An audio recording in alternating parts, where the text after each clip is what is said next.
जब मैं छोटा था तो मेरी माँ एक फ्रूट सब्जी वाले से हमेशा घर के लिए सब्जियाँ लिया करती थी, जो लगभग रोज ही हमारे घर एक बड़े टोकरे में ढेर सारी सब्जियाँ लेकर आया करती थी। इस रविवार को वह पालक के बंडल भी लेकर आई और दरवाजे पर बैठ गई। माँ ने पालक के 2-4 बंडल हाथ में लेकर सब्जी वाले से पूछा, पालक कैसे दी? सस्ता है दीदी, 1 रुपया बंडल।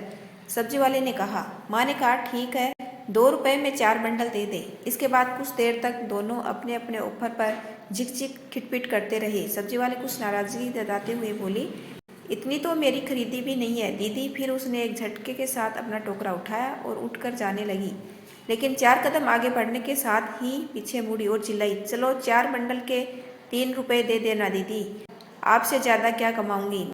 मेरी माँ ने अपना सिर नहीं में हिलाया। 2 रुपये में 4 बंडल में बिल्कुल ठीक बोल रही हूँ, क्योंकि तू हमेशा की पुरानी सब्जी वाली है। चल अब दे भी दे।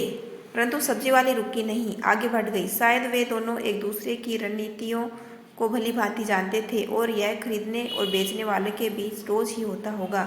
8-10 कदम जाकर सब्जी वाली मुड़ी और हमारे दरवाजे पर वापस आ गई। माँ दरवाजे पर ही इंतजार कर रही थी। सब्जी वाली अपना टोकरा सामने रखकर उस ऐसे बैठ गई जैसे कि वह किसी सम्मोहन की समाधि में हो। मेरी माँ ने अपने दाहिने हाथ में प्रत्येक बंडल को टोकरे से निकाल कर दूसरे हाथ की खुली हथेली पर हल्के से मारा और इस तरह पीढ़ी दर पीढ़ी के सीखे हुए मात्रात्मक, गुणात्मक और आलात्मक मापदंडों से प्रत्येक बंडल की जांच करके अपनी संतुष्टि से 4 बंडलों का चयन किया।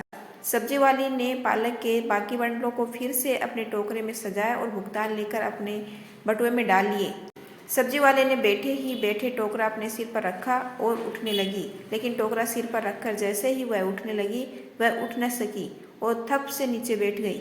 मेरी माँ ने उसका हाथ थाम लिया और पूछा, क्या हुआ, चक्कर आ गया है क्या? क्या सुबह कुछ खाया नहीं था? सब्जी वाली ने कहा, नहीं दीदी, चावल कल खत्म हो गया था। आज की कमाई से ही मुझे कुछ चावल खरीदना है, घर जाकर पकाना है, उसके बाद ही हम सब खाना खाएंगे।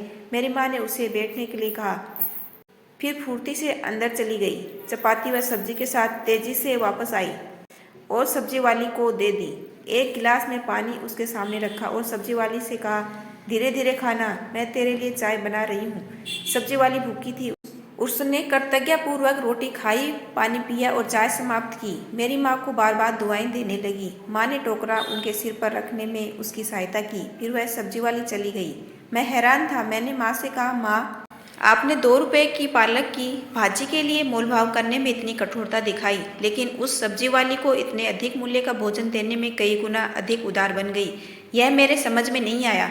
मेरी माँ मुस्कुराई और बोली, बेटा ध्यान रखना, व्यापार में कोई दया नहीं होती और दया में कोई व्यापार नहीं होता। यदि आपको मेरा छोटा सा प्रयास अच्छा लगा हो तो चैनल को लाइक, शेयर एंड सब्सक्राइब कीजिए। आपका अपना कीमती समय देने के लिए दिल से धन्यवाद।